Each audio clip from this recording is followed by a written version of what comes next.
The book basically presents the details of the work of Indian scientists and motivating young people in the country to strive not just to pursue science but also to strive for excellence in science.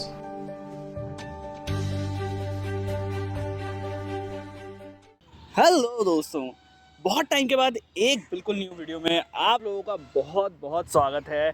और आज की video में मैं लेके आया हूँ आप लोगों के लिए एक बुक। अब ये बुक की कहानी अभी आप लोगों को थोड़ी देर में मैं बताऊँगा और इसके बारे में काफ़ी सारी बातें आज हम लोग करने वाले हैं। तो चलिए शुरू करते हैं। आज मैं आप लोगों के लिए लेके आया हूँ ये बुक। इस बुक का नाम है इंडिया साइंस जीनियस, जो कि लिखी गई है डॉक्टर अर्चना शर्मा के द्वारा और स्फूर्ति रामन के द्वारा। अब इस किताब की खास बात क्या है, तो आज इस किताब की खास बातों के बारे में हम लोग बात करेंगे। तो सबसे पहले तो इस किताब में कंपाइलेशन किया गया है कुछ ऐसे वैज्ञानिकों की कहानियों का जिन्होंने नोबेल प्राइज विनिंग रिसर्च में अपना कंट्रीब्यूशन दिया है। ऐसे 30 वैज्ञानिकों की इसमें स्टोरीज हैं और उनके रिसर्च के बारे में बात की गई है। अब ये जो बुक है वो 3 पार्ट्स में डिवाइडेड है, बायोलॉजी, फिजिक्स एंड केमिस्ट्री। ये तीनों पार्ट्स में, इन तीनों फील्ड्स में, मेजरली इन तीनों फील्ड्स में किस किस तरह के रिसर्च जो है वो हुए हैं उनके हिसाब से वैज्ञानिकों के बारे में बताया गया है। जैसे कि मान लीजिए फिजिक्स में अगर बात करनी है क्वांटम फिजिक्स की, तो डॉक्टर अरुण केपति के बारे में बताया गया है। डॉक्टर अरुण केपति, जी हाँ, उनका इंटरव्यू चैनल पे मौजूद है, तो वहाँ जाकर आप लोग देख सकते हैं। और 2022 का जो नोबेल प्राइज़ था उस पर उनके क्या व्यूज़ थे वो भी चैनल पर मौजूद हैं। तो इस तरह के वैज्ञानिकों के बारे में यहाँ पर इंफॉर्मेशन है और उनका जो काम है और जो नोबेल प्राइज़ विनिंग वर्क है उसके बारे में काफ़ी अच्छे से इस किताब में बताया गया है। अब मुझे इस किताब के बारे में क्या क्या चीज़ें अच्छी लगी, तो सबसे पहले मैं आप लोगों को बताता हूँ। मुझे इस किताब के बारे में एक चीज़ बहुत अच्छी लगी। हर चैप्टर शुरू होने से पहले एक पहेली की तरह एक बुझाना होता है, मतलब कि एक पहेली की तरह आपके सामने एक चीज़ रखी जाती है कि जो साइंटिस्ट है उनकी स्टोरी क्या है और उनके बारे में कुछ एक छोटी सी 1 लाइनर टाइप या 2 लाइनर टाइप दिया जाता है।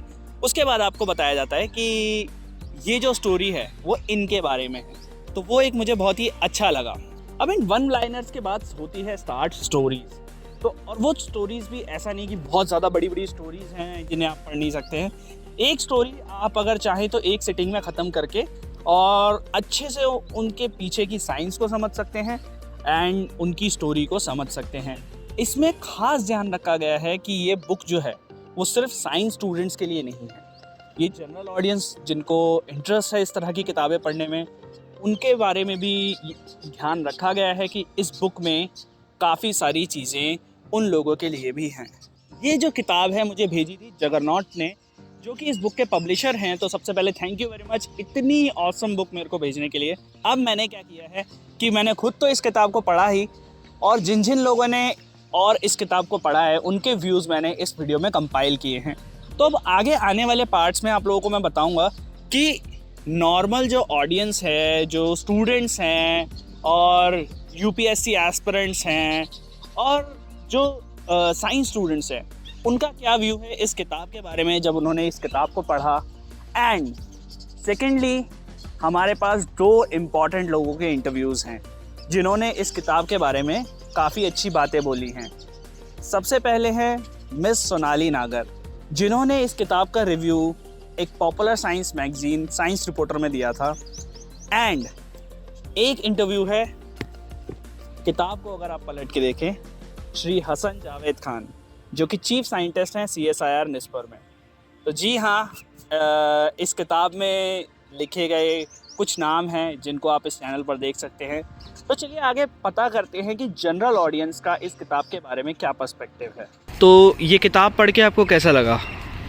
ये बुक एक्चुअली मुझे पता नहीं था कि हमारे साइंटिस्ट रिसर्चर्स इतना अच्छा काम कर रहे हैं इस फील्ड में। वो भी जब हम सुनते हैं नाम कि बाहर अदर कंट्रीज़ में, तो वो जनरली हमें सुनते रहते, न्यूज़ आती रहती है कि ये चल रहा है, वहाँ पे ये चल रहा है। लेकिन जब मैंने बुक पढ़ी तो पता चला कि हमारे इंडिया में भी कितना अच्छा काम हो रहा है, जो अभी आने वाले टाइम में शायद दिखेगा, पता चलेगा। तो उस बुक ने काफ़ी हेल्प करी ये मेरे को इस तरफ ले जाने में, ये नॉलेज बताने में। मैं बायोलॉजी का स्टूडेंट हूँ और इस बुक में बायोलॉजी के साथ फिजिक्स और केमिस्ट्री में जो कंटेम्प्रेरी रिसर्च हो रही है उसके बारे में बहुत ही इंटरेस्टिंग वे में बताया गया है। लाइगो इंडिया का जो प्रोजेक्ट है उस पर इंडिया में जो साइंटिस्ट काम कर रहे हैं उनकी रिसर्च को बहुत ही सिंपल शब्दों में समझाया गया है। क्वांटम फिजिक्स जैसे टॉपिक, गैलेक्सीज़ का एवोल्यूशन हो गया। तो जैसा कि आप लोगों ने देखा कि जनरल ऑडियंस का क्या पर्सपेक्टिव था इस किताब के बारे में, अब चलिए जानते हैं इस किताब का रिव्यू लिखने वाली मिस सोनाली नागर का इस किताब के बारे में क्या कहना है। I have this book, India Science Geniuses, and it's a good stuff. The book basically presents the details of the work of Indian scientists in Nobel Prize awarded fields of science, biology, physics, chemistry, basically presenting the cutting edge scientific research by the Indian scientists.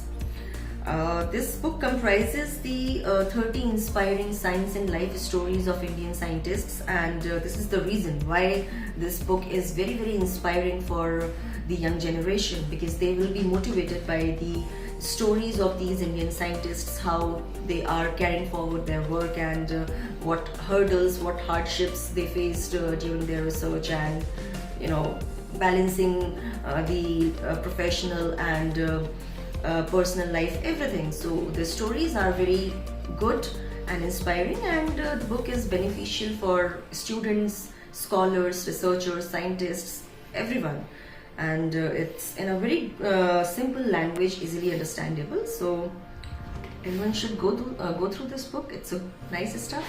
चलिए अब जानते हैं इस किताब के बारे में श्री हसन जावेद खान जी के व्यूज।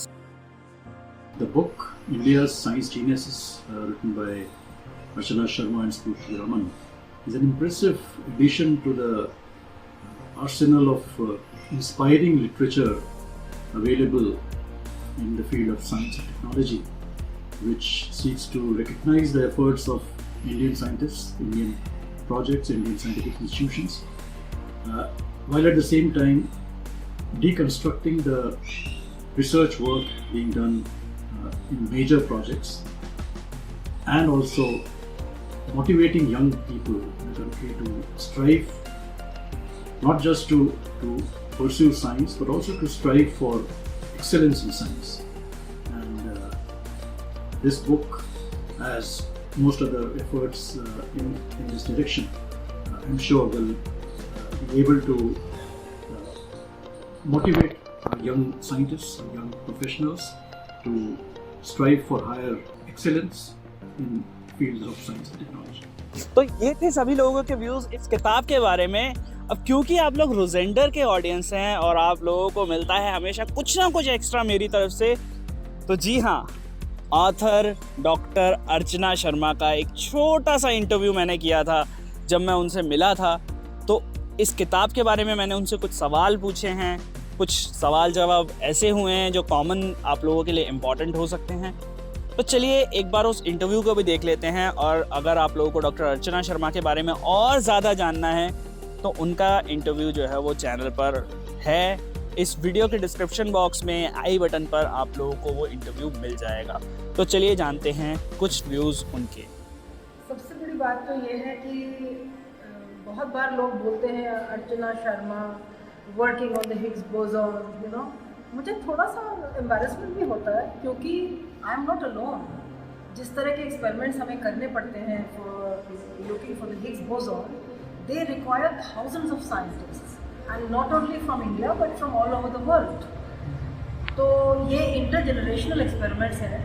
प्रोफेसर हिग्स ने 1964 में बताया हमें कि there could be a particle called the Higgs boson, जिसे हम आज Higgs boson बोलते हैं, जिससे कि जो स्टैंडर्ड मॉडल है वो कंप्लीट हो सकता है, because that is the particle with a mechanism that can give mass to particles.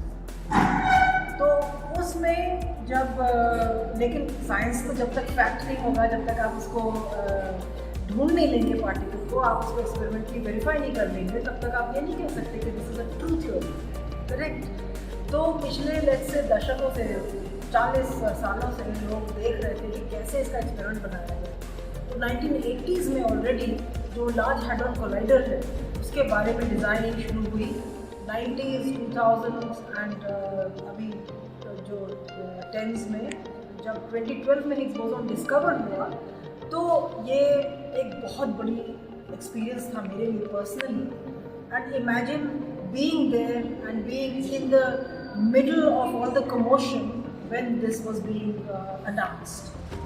तो ये एक बहुत बड़ा मोमेंट था मेरे लिए और मेरे साथियों के लिए भी जो इंडिया में काम कर रहे हैं, क्योंकि उन्होंने भी बहुत कंट्रीब्यूट किया है इसमें, हार्डवेयर में भी कंट्रीब्यूट किया है, एनालिसिस में कंट्रीब्यूट किया है, फिज़िक्स में कंट्रीब्यूट किया है और हर तरह से मैं सोचती हूँ कि वो भी हकदार हैं उस नोबेल प्राइज़ के, किसी न किसी, चाहे कोई भी फ्रैक्शन आप लगा लीजिए उसमें, लेकिन in some fraction I felt that they are part of the Nobel prize. तो वो एक इंस्पिरेशन रहा शुरुआत में एक किताब लिखने के लिए, वो जो नोबेल ड्रीम्स ऑफ इंडिया है इसकी प्रेडिसेसर। इस वो वीडियो के डिस्क्रिप्शन में आप लोगों को उस वीडियो का लिंक भी मिल जाएगा। पिछली बार भी हम लोगों ने वो वीडियो बुक जो है वो डिस्क्रिप्शन में डाला था, बट वो किसी कारणवश जो है वो चार्जेबल हो गया था, बट अभी मैंने चेक किया है, it's absolutely free and you can download it. Nobel dreams of India ji. बिल्कुल फ्री है, $0 तो होपफुली आप लोगों ने इस वीडियो को एंजॉय किया होगा और आप लोगों को अगर आप लोगों ने इस वीडियो को एंजॉय किया तो मैं शर्त लगा के कह सकता हूँ इस किताब को भी आप लोग बहुत ज़्यादा एंजॉय करने वाले हैं। अच्छा, एक ख़ास बात, इस किताब में जो दो वैज्ञानिक हैं, डॉक्टर अरुण के पति और डॉक्टर तरुण सौरादीप, इन दोनों के इंटरव्यूज़ रोजेंडा टॉक्स पर आप लोगों को मिल जाएंगे। उन लोगों की कहानी आप लोग वहाँ भी जाकर देख सकते हैं। तो होपफुली आपको वीडियो में काफ़ी मज़ा आया होगा और अगर आप लोगों को ये वीडियो पसंद आई तो मैं शर्त लगा के कह सकता हूँ आप लोगों को ये किताब भी पसंद आएगी। इसका बेस्ट बाय लिंक आप लोगों को डिस्क्रिप्शन बॉक्स में मिल जाएगा, वहाँ से जाके चेकआउट करना मत भूलिएगा। इस बुक को मैं रेकमेंड करूँगा अगर आप लोग साइंस में इंटरेस्टेड हो, साइंटिस्ट के बारे में जानना चाहते हो, या फिर अगर आप कुछ ऐसे एक्स्ट्रा नॉलेज गेन करना चाहते हो तो आप लोग ये किताब ज़रूर पढ़ें। और डॉक्टर अर्चना शर्मा के लिए अगर आपके कोई सवाल हो या स्फूर्ति रामन के लिए कोई सवाल हो मुझे ज़रूर बताइएगा, मैं उनसे पूछूंगा और आप लोगों के सवाल उन तक ज़रूर पहुंचाऊंगा। In last, thank you very much Juggernaut for sending this awesome book और बहुत मज़ा आया है इस किताब को पढ़कर। होपफुली ऐसी किताबें और आती रहेंगी और इस तरह की किताबें जो है एक अलग सा मोटिवेशन जो है वो जगाती हैं, तो इसके लिए बहुत बहुत शुक्रिया।